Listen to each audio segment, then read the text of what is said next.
ভ্রমণপ্রেমী বাঙালির কোনো সময় মন চায় না ঘরে একদণ্ড বসে থাকতে, আর তাই তো মাঝে মধ্যে বেরিয়ে পড়ি আমরা প্রকৃতির এই সৌন্দর্য উপভোগ করতে। তাই এবার বেরিয়ে পড়লাম বর্ষার মধ্যে এক সৌন্দর্য উপভোগ করতে, যেখানটা রয়েছে পাহাড়, নদী এবং ড্যাম। তো চলো এবারে ভ্রমণ পর্বটা শুরু করা যাক। এবারে আমাদের ডেস্টিনেশন হচ্ছে মুকুটমণিপুর। মুকুটমণিপুরে এসে তোমরা কোথায় কম খরচে থাকতে পারবে এবং কোথায় ভালো খাবার খেতে পারবে সেই সমস্ত তথ্য থাকবে এই ভিডিওতে। তো চলো এবারের এই পর্বটি শুরু করা যাক। তো ঘড়ির কাঁটায় রাত্রি 12টা 18, আর ঠিক বাড়ির সামনেই দাঁড়িয়ে রয়েছি। আর আমার বন্ধু আসবে গাড়ি নিয়ে, যেহেতু ট্রিপটা আমাদের 5 জনের, আমরা 5 জন বন্ধু যাব। তার মধ্যে আমার যে বন্ধুর গাড়ি রয়েছে ওই ড্রাইভ করবে। যে আমাদের গাড়ি চলে আসছে। ওকে,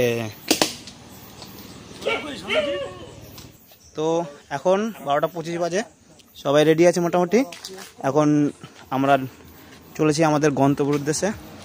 তো চলো টাটা, এরপর দেখা হচ্ছে একদম জায়গায় গিয়ে। আমরা গেলাম।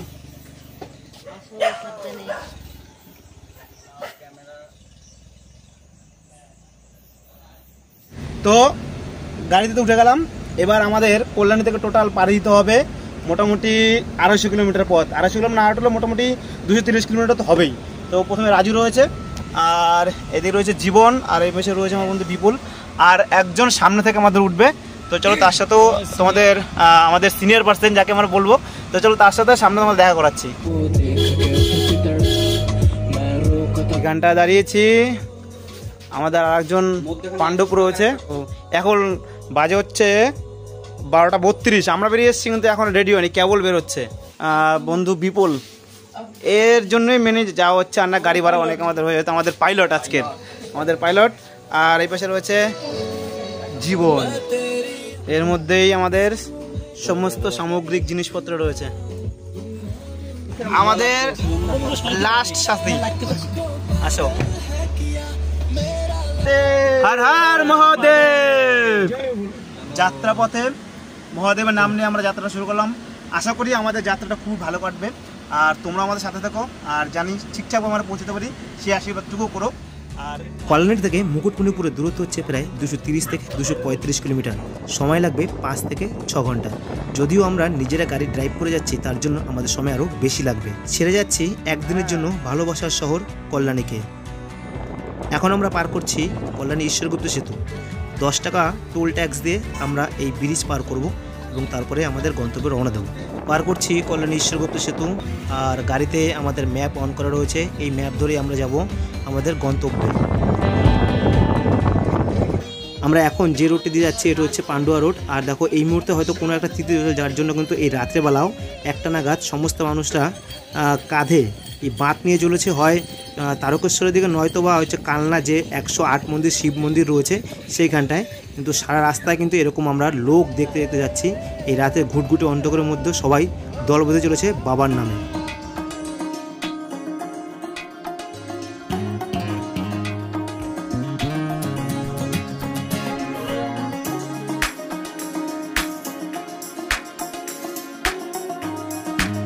দেখতে দেখতে আমরা উঠে গেছি একদম হাই রোডে, আর এই হাই রোড ধরেই আমাদের যাত্রা শুরু হবে একদম মেন গন্তব্যের উদ্দেশ্যে। অর্থাৎ আমরা যে রোডটাতে রয়েছে এটা হচ্ছে বর্ধমান রোড, আর এই বর্ধমান রোড ধরেই আমরা যাব বাঁকুড়ার উদ্দেশ্যে।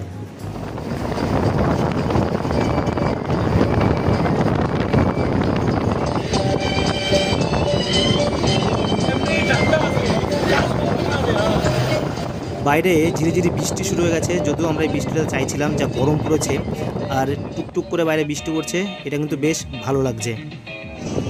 আমরা সম্ভবত এখন যেই টোলটা পার করছি এটা হচ্ছে বর্ধমানের আগে সেই টোল ট্যাক্স। এই টোল ট্যাক্সটা আমরা এখন পার করছি। যতই প্রাইভেট গাড়ি নিয়ে যায় না কেন ঘুরতে, কিন্তু ঘুম তো আর কথা শোনে না। তাই রাত্রেবেলা এই মুহূর্তে ঘুমটা হচ্ছে মারাত্মক পরিমাণে। আমাদের মতন আমাদের পাইলটেরও কিন্তু ঘুম পাচ্ছে, কিন্তু কিছু করার নেই, সমস্ত রাস্তা তাকে সজাগ হয়েই যেতে হবে। ঘড়ির কাঁটায় এখন সময় হচ্ছে রাত্রি 2:44। কিছুক্ষণ আগে আমরা পার করলাম হচ্ছে শক্তিগড়, তারপর এখন এসে দাঁড়ালাম আমার বর্ধমানে। আর সামনে এখান থেকে আর কিছুটা গেলেই হচ্ছে আরামবাগ যে রোডটা পড়বো, ওই রোড ধরেই আমরা বিষ্ণুপুরের দিকে যাব। তো এইখান থেকে মোটামুটি আর সামনে একটুখানি রাস্তা, আর এইখানটা একটা দোকানে দাঁড়ালাম রাস্তা, মানে রাত্রেবেলা চা বিস্কিট এগুলো খাওয়ার জন্য। রাত্রেবেলা চা বিস্কুটের দূরের রাস্তায় দরকারি আছে, তাই রাস্তায় নিয়ে নিলাম চা বিস্কুট। আর আমাদের পাইলট বন্ধু আবার চা, বন্ধু চায়ের সাথে কফি পাঞ্চ করে, হ্যাঁ কিছু করার নেই। যাত্রাপথে একটু বিরতি নিয়ে চা খাওয়া কমপ্লিট, তো এখন আবার গাড়ি কাছে চলে এসেছি, কারণ এখনও অনেক পথ আমাদের পাড়ি দিতে হবে। চলো আবার দেখা হচ্ছে।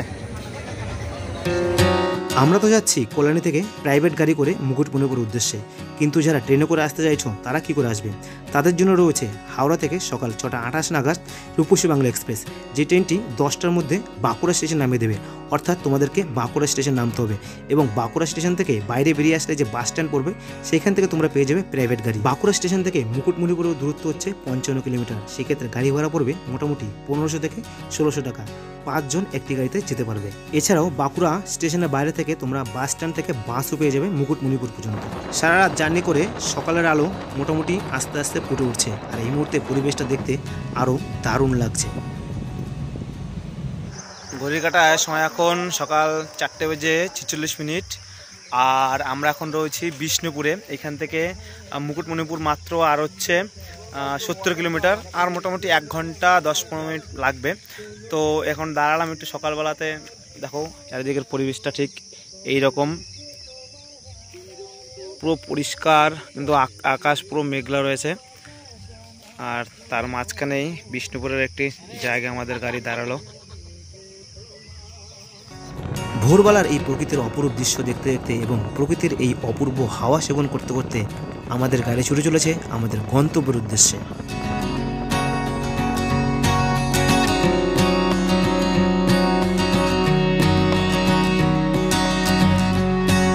আমরা দেখতে দেখতে একদম খড়গপুরের কাছাকাছি পৌঁছে গেছে। খড়গপুর এখান থেকে মাত্র আর 80 কিলোমিটার। এটা হলো NH-60 রোড।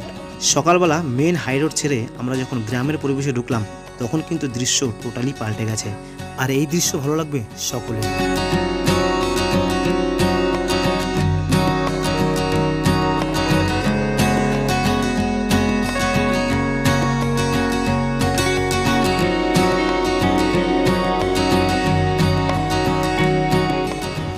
সারা রাত জার্নি করে আমাদের গাড়ি অবশ্যই ঢুকলো Mukutmanipur. Welcome to Kangsabati dam. আর এখান থেকে আমাদের সামনে গিয়ে এখন আমাদের নেক্সট যে কাজ হচ্ছে সেটা হচ্ছে হোটেল বুক করা। তো চলো আমরা দেখি কোন কোন হোটেলে যাওয়া যায়। মুকুটমণিপুরে এসে একটা জিনিস খেয়াল করলাম, এখানটায় হোটেল ভাড়া কিন্তু অনেকটা, প্রায় আকাশ ছোঁয়ার মতন বলা যেতে পারে। যেহেতু এখন অফ টাইম, তবু হোটেলের দাম অনেকটা বেশি। এটা হচ্ছে হোটেল আম্রপলি, আর এই হোটেলের দাম হচ্ছে নন এসি রুম বলছে 1200 টাকা করে, 3 জন থাকতে পারবে, এবং এসি রুম হচ্ছে 16 থেকে 1700 টাকা। তো আমি নাম্বার দিয়ে দিচ্ছি, তোমাদের ইচ্ছে হলে তোমরা কিন্তু আগে থেকে বুক করে নিতে পারো। এটা হচ্ছে হোটেল মালঞ্চ, আর এই হোটেল ঠিক যে আগের হোটেলটা দেখালাম সেই হোটেলের পাশেই এই হোটেল রুমগুলো দেখলাম। এই হোটেলের রুমের ভাড়া হচ্ছে এসি রুম 1500 টাকা, 2 জন থাকতে পারবে। আর হচ্ছে এর নন এসি রুম ভাড়া কিন্তু 1100-1200 টাকার মধ্যেই, তবে দামটা অনেকটাই বেশি, যার জন্য আমি তো বলবো না এই রুমগুলো থাকতে। তোমাদের নাম্বার দিয়ে দিচ্ছে, তোমরা চাইলে কিন্তু ওই দুটো হোটেল কন্ট্যাক্ট করে নিতে পারো। তো এখন আমরা চলেছি আমাদের সাধ্যের মধ্যে একটি হোটেল খুঁজতে, দেখা যাক কোন হোটেল আমরা পাই। ঘড়িকাটা এখন সময় 9:10, আর এসে একটা রুম হোটেল নিলাম আমরা, সেটা দেখাচ্ছি। তো এর আগে এখন যেতে হবে একটু সকালবেলা টিফিন করতে যেতে হবে, কারণ কালকে সেই রাতেবেলা বেরিয়েছি, কেউ খাওয়া দাওয়া করেনি, মিডিলে চা বিস্কুট খাওয়া হয়েছিল। আর এখন যাচ্ছি আপাতত একটা খাবারের দোকান, কারণ এইখানটায় দেখো এখানটায় বাজারের মতন দোকানগুলো রয়েছে না, এটা পরে একটু ঘুরে দেখাবো। এটা আপাতত দোকানগুলো বন্ধ রয়েছে, যেহেতু সিজন চলছে না তাই। আর এখন এইখানটায় এখন আমরা যাব, তাই চলো দেখা যাক আশেপাশে খাবারের দোকান কি আছে। ওই দিকটা হলো আমাদের হোটেল, একটুখানি আমরা জানতাম না যে এইখানটায় খাবারই রয়েছে। ওই দিকটা হোটেল, ওই দিকটা হচ্ছে আমাদের হোটেল রুম, আর এদিকটা যে খাওয়ার অনেকগুলো হোটেল রয়েছে। তো এর মধ্যে আমরা একটা চুজ করেছি, দাদা বৌদি শুনলাম এটা নাকি ভালো। তো চলো গিয়ে দেখি খাবারের মানটা আর দামটা কীরকম কী। পাশে অনেক রয়েছে, যেহেতু এখন সকালবেলা তো, আর টুরিস্ট এই মুহূর্তে অনেক কম আছে, যার জন্য এখন খাওয়া দাওয়াটা কম আছে। দেখ খাবার দাবার আছে কিনা। শাল পাতা চলে আসলে এবার আসবে রুটি তরকারি। এটা হলো দাদা বৌদি হোটেল। এই হোটেলের সাথে কথা বলে জানতে পারলাম এই হোটেলে কিন্তু তোমরা চাইলে রান্না করিয়েও খেতে পারো, অর্থাৎ এখানটা যেহেতু আশেপাশে আর কোনো ভালো সেরকম হোটেল নেই, তো তোমরা চাইলে এখানটায় ওনাদেরকে চিকেন বা তোমরা যা খেতে চাও সেগুলো দিলে তোমরা রান্না করে খেতে পারো। 1 কেজি মাংস রান্না করতে 100 টাকা নেবে।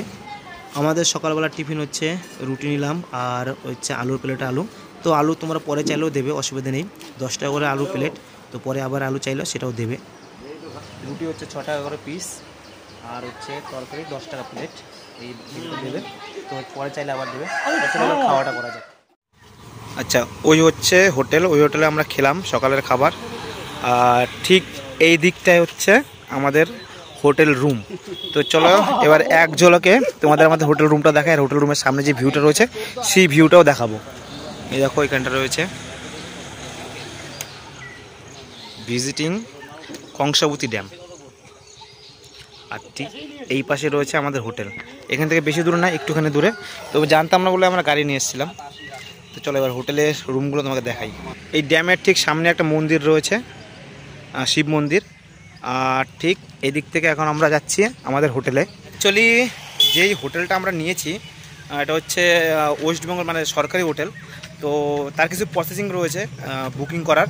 দেখো এইখানটায় পর যে দোকানগুলো রয়েছে না, অনেক ধরনের দোকানপাট এখানটা রয়েছে, অনেক ধরনের জিনিসপত্র এখানে পাওয়া যায়। যেহেতু এটা এখন জুন মাসের প্রথম সপ্তাহ, এখন এই দোকানগুলো পরপর যতগুলো দোকান দেখতে সব করে বন্ধ রয়েছে। একটা মাত্র দোকান সামনে খোলা রয়েছে, একদম আমাদের যে হোটেল নিয়েছি হোটেলের সামনে। এই দেখো আমার হোটেলের সামনে চলে এসেছি। আর ঠিক এই পাশে কিন্তু রয়েছে দেখো সেই ঝিল, কংসবতী যে ড্যাম, সেই ড্যামটা কিন্তু এইটাই। আর ড্যামের মধ্যে এখানটা কিন্তু রয়েছে টোটাল বিশাল আকারের একটা ঝিল। আচ্ছা, এই হলো আমাদের হোটেলের গেট, পশ্চিমবঙ্গ সরকার মুকুটমণিপুর যুব আবাস। এই হোটেলটাতেই আমরা আছি। আর এই হোটেলটা কিন্তু তোমরা অনলাইনে বুক করে আসতে পারো, তবে অনলাইনে বুক করার কিছু প্রসেসিং রয়েছে, সেটা বলছি। আগে চলো রুমটা দেখাই। এই হোটেলে গাড়ি রাখারও ব্যবস্থা রয়েছে, যেমন এটা হচ্ছে একদম হোটেলের এন্ট্রি গেট, বেশ ভালো। আজকে আকাশটা বেশ মেঘলা রয়েছে, যার জন্য কিন্তু ভালো লাগছে আর কি ওয়েদারটা, গরমটা খুব একটা বেশি নেই।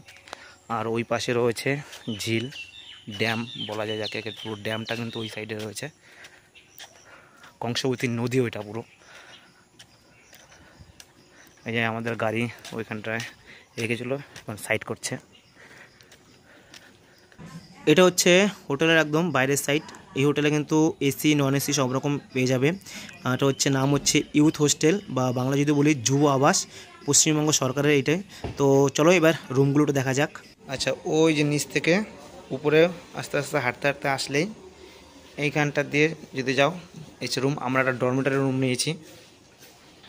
এই যে রুমটা 11B ডরমিটারি রুম। এই রুমটায় টোটাল 11টা বেড রয়েছে, আর পার বেডের ভাড়া হচ্ছে 250 টাকা করে। টোটাল এইখানটায় অনেক, মানে টোটাল 11টা রুম রয়েছে, বেড রয়েছে। আর এইগুলো কিন্তু সব অনলাইনে বুক করতে হবে। আর এই দিকটা হচ্ছে বাথরুম আর গেলাম না, যাই হোক। এবার আমরা যে রুমটা নিয়েছি সেই রুমটা দেখাচ্ছি, চলো। এইটা হচ্ছে আমাদের 6 জনের রুম, 6 জনের ডরমিটরি রুম, 1 2 3 4 5 6, কিন্তু আমরা রয়েছি 5 জন। এই রুমটাই আমরা নিয়েছি।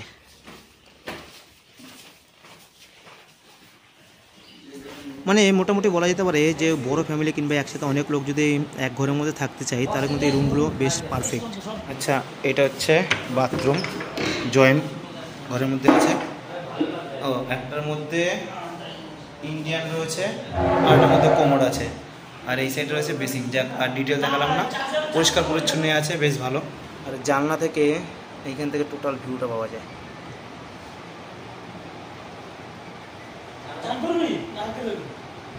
তোমাদের দেখলাম আমরা নিচে ওই রুমটা, ওই রুম থেকে আস্তে আস্তে যদি উপরের দিকে উঠে আসো, তারপরে কিন্তু সামনের দিকে ঠিক এই রকম একটা ভিউ পাবে। এটা কিনা অসাধারণ একটি দৃশ্য। কংসাবতী নদীর সম্পূর্ণ ভিউটা এই ছাদের উপর থেকে সম্পূর্ণ পেয়ে যাবে। আমরা সকালবেলা যতগুলো হোটেল ঘুরলাম, একটা হোটেলের সামনে থেকে কিন্তু এরকম ভিউ পাবে না। তো এরকম ভিউ পাওয়ার জন্য কিন্তু এই ইউথ হোস্টেল বা যুব আবাস যে হোটেলটা রয়েছে, এটাই কিন্তু পারফেক্ট একদম। এইখান থেকে সমস্ত প্রকৃতিটা সুন্দরভাবে অনুভব করতে পারবে। সকালবেলা এরকম দৃশ্য কিন্তু দেখতে খুবই ভালো লাগবে। তারপর তোমরা চাইলে ওই সামনে যে ড্যাম রয়েছে বা ঝিল রয়েছে, এখানে গিয়ে স্নানও করতে পারো, যেমন আমরাও যাব। আচ্ছা, এইবার বলি এই মানে হোটেলটি বা যদি এই ইউথ, যে হোটেলটার নাম হচ্ছে ইউথ হোটেল, কারণ হচ্ছে এটা একটা গভর্নমেন্ট হোটেল, যার বাংলা মানে হচ্ছে যুব আবাস। তোমরা যদি এই হোটেলটা কিন্তু যে তোমরা এসেই টাকা দিলে যে পেয়ে যাবে সেরকম না। এখানটা এসে আগে গভর্নমেন্টের ওয়েবসাইট গিয়ে কিন্তু বুক করতে হবে। আর এখানটায় যে ম্যানেজার থাকে, যাই ম্যানেজার বলি বা কেয়ারটাকে যাই বলি না কেন, তার কাছে এসে কিন্তু যে বললে হবে আমাদের রুম দাও, সেভাবে কিন্তু হবে না। কারণ হচ্ছে এখানটা সম্পূর্ণ প্রসেসটা রয়েছে ওয়েবসাইটের মাধ্যমে। তার জন্য তোমাদের আমি ডেসক্রিপশনের নিচে আমি লিঙ্ক দিয়ে দিচ্ছি। ওই লিঙ্কে গিয়ে তোমরা ক্লিক করলে এই ওয়েবসাইটের মধ্যে যাবে। এই ওয়েবসাইটের মধ্যে গিয়ে তোমরা যখন এটাকে সাইন ইন করবে, এখানটায় নাম, অ্যাড্রেস আর হচ্ছে ফোন নাম্বার এগুলো দেওয়া লাগে, নতুন করে অ্যাকাউন্ট খুলতে হয়। তো সবচেয়ে একটা প্রবলেম, আমরা যে প্রবলেমটা পড়েছিলাম, এতে একটা সমস্যা রয়েছে, যেটা হচ্ছে যখন পাসওয়ার্ড চাইছে, দুটো মানে স্ট্রং পাসওয়ার্ড রিকোয়ারমেন্ট চাইছে, কিন্তু আমরা পাসওয়ার্ড অনেকগুলো দিয়ে রেখেছি, কিন্তু আসছে না। বলছে যে পাসওয়ার্ড আরও স্ট্রং দিতে বলছে। অনেকগুলো পাসওয়ার্ড দিয়ে আমরা চেঞ্জ করে দেওয়ার চেষ্টা করেছি, কিন্তু কাজ হয়নি। তো সেক্ষেত্রে আমরা কী করলাম, এই আমাদের ঠিক পিছনেই, ওই সামনেই ওইখানটা হচ্ছে যে দোকানটা, ওই দোকান তোমাদের দেখাবো ওখানে। ওই দোকানে একটা মানে দোকানদার, যে তাকে গিয়ে বললাম, মানে এইখানটায় যে যে থাকে আর কি, এই কেয়ারটেকার বা ম্যানেজার যাই বলি কেন, ওনার কাছে গিয়ে জিজ্ঞেস করলাম যে তারা আমাদের তো হচ্ছে না। উনি আমাদের সামনেই ছিল। তারপর বললাম যে আমাদের তো হচ্ছে না। তো ওনারা উনি আমাকে বললো যে আমিও তো ঠিক জানি না, তো ওই পাশে একটা দোকান আছে, ও করে, তো ও জানে। তো আমরা তারপরে ওর কাছে গিয়ে বললাম যে দাদা এরকম ব্যাপার, আমাদের বুক করে দাও। তো বুক করে দিল, 5 জন যেহেতু আমরা, তো সেই ক্ষেত্রে 100 টাকা চেয়েছিল। জাস্ট বুক করে দেবো, 100 টাকা চেয়েছিল, আমরা বলে করে 60 টাকা দিয়েছি। তো তোমরা কিন্তু যদি অত ঝামেলার মধ্যে না জড়াতে চাও, ওনার অ্যাকাউন্ট থেকে করে দিয়েছে। তোমরা যারা না পারছো তারা ডাইরেক্ট ওইখানটা গিয়ে বললেও হবে, কিংবা মেন রোডে, যে মেন রোডটা তোমরা যেখানটা আমরা খেয়েছি, ওই মেন রোডের কাছে যদি যাও, ওই মেন রোডের কাছেও কিন্তু যে সাইবার ক্যাফে রয়েছে, ওখানটা বললেও হবে। কিংবা বাড়ির থেকেও তোমরা করে আসতে পারো, যে এইখানটায় আগে থেকে বুক করে আসতে পারো। আর এদের চেকিং সময় হচ্ছে সকাল 9:30 থেকে পরের দিন সকাল 9:30 পর্যন্ত। আর ভাড়া বললাম 250 টাকা করে পার হেড। এটা কোনো কমাকমির কোনো ব্যাপার নেই, বার্গেনিং করার কোনো কেস নেই। কারণ ওইখানটা গিয়ে ওয়েবসাইটে গেলেই তোমরা দেখতে পারবো, ওইখানটায় যে দেওয়া রয়েছে ডরমেটরি রুম পার হেড 250 টাকা করে। একটা রুম রয়েছে 11 জন, আর একটা রুম রয়েছে 6 জন। যেটা 6 জন, যেটা তোমাদের দেখালাম, সেই 6 জনের রুমটা আমরা রয়েছি।